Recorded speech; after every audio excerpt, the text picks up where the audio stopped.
Good day, Mom. This is Kathleen J. Salazar. So, my stand and point of view about the topic of the first cry of the revolution. In Dr. Pau Valenzuela's account, the official date and place of the first cry were largely based on the account of Dr. Pau Valenzuela, an official of the Katipunan and a friend of Bonifacio, who was present during the event. His account was published as Memoirs of the KKK and the Philippine Revolution. The first place of refuge of Andres Bonifacio, Emilio Acento, Procopio Bonifacio, Teodoro Plata, Aguido del Rosario, and myself was Balintawak. The first five arriving there on August 19 and I on August 20, 1896. The first place were some 500 members on the Katipunan meet on August 22, 1896. Was the house and yard of Apollonius Samson at Kangkong. Aside from the person mentioned above, among those who were there were Prico Pantas, Alejandro Santiago, Ramon Bernardo, Apollonius Samson, and others. Her views were only exchanged and no resolution was debated or adopted.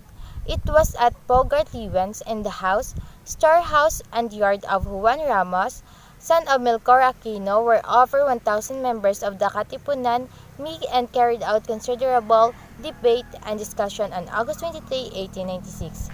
The discussion was whether the revolution against the Spanish government should be started on August 29, 1896. Only one man protested and fought against war, and that was Teodoro Plata. Besides the person named above, among those present at this meeting were Enrique Cipriano, Alfonso Pacheco, Tomas Remigio, Sinforuso Pedro, and others. After the tumultuous meeting, many of those present tore their cedula certificate and shout, "Long live the Philippines! Long live the Philippines!" The Tejeros Assembly. Andres Bonifacio's account. This account by Andres Bonifacio is from a letter he wrote to Emilio Acento in Montalban from Endang, Cavite on April 24, 1887, a month after Tejeros elections. This would be the first time the member of the Supreme Council would hear of the events that happened in Cavite. This was first published in Jose P. Santos, si Andres Bonifacio at ang Himagsikan. The majority of said convention agreed to establish a government, but I explained to them that this could not be done because the representatives of the other towns did not arrive, a condition that was agreed upon in the Imus Assembly but which was disregarded by the majority because of the dire condition of the towns. And the Imus Assembly lacks proof because there were no documents. Nevertheless, the ones who were present promised what whatever decision was made, the majority will abide by the decision in the assembly, and that is what I will respect. When the elections were held, elected President of the Republic was Don Emilio Aguinaldo, Vice President Don Mariano Trias, Auditor General Don Artemio Ricarte, Director of War Don Emilio R. De Jesus. The elections were held through the expression of those who were present, because it was already night time. I was elected Director of the Interior through the same expression of the people and among the midst of those who were elected. However, after the decision was made and the election for the Director de Hacienda was about to start, Don Daniel Terona stood up and said that there is a cry being raised that Don Jose del Rosario be chosen Director of the Interior, because this is a need that this position should be filled by someone educated. He announced this after saying that he did not state this with the intention of insulting me. I answered back that good and educated men are needed for all that position. As I asked him to point out to me who among the elected ones are already well versed in their position. But instead, he began to shout, "Let us agree that Jose del Rosario, a lawyer, be chosen Director of the Interior."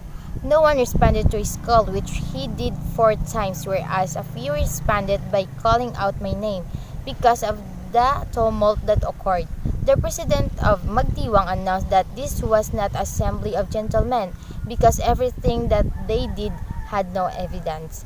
Also, I discovered that even before the election were made, some of those who are from Imus had secretly spread the word that it was good for them to be under the leadership of someone from another province. It was for this reason that Captain Emilio Aguinaldo was selected president. When I heard about this, I told them that this assembly was the idea of those with evil intentions, as this was the only thing that they wanted and that they deceived the people. I even added that if they wish, I will point out one by one those who intended to this. If this wanted to, the assembly answered that it was not necessary. I also told them that it is the wishes of the assembly are not to be allowed. I will not recognize who were elected, and if I will not recognize them, then my men also not recognize them. Even General Ricarte, the one elected general, also started that their assembly was the result of bad intention. The Rizal Restriction. FRPUP statement. FRPUP was the Jesuit superior in the Philippines during the time when Rizal was executed. In 1917, he issued an affidavit recounting his involvement in the alleged retraction of Rizal. Unlike Father Balagner, however, he was involved in securing the retraction documents from the Archbishop of Manila, Bernardino Nozaleda, and writing another shorter retraction document as well, which was the one Rizal allegedly copied. On the eve of the day when Dr. Rizal was put in the chapel, that is on December the 28th, I received the commission which Archbishop Nozaleda entrusted to the Jesuit Father for the spiritual care of the convict. We accept it most eagerly, not only because it came from the venerable prelate, but especially because of its object was to reconcile with food and with the care and with the church and to save the soul to him, who had are a very distinguished and dear people. Rizal had always perceived for us the Jesuit special esteem and affection even after his estrangement from the church, and had rendered us good service. Even though I myself, who had not been acquainted personally with Rizal, did not visit him, all the Father who remained with him during his stay in the chapel, or who accompanied him to the Bagong Bayan, the place of the execution, went there at my request, armed with my knowledge, and they keep me informed of all the happenings.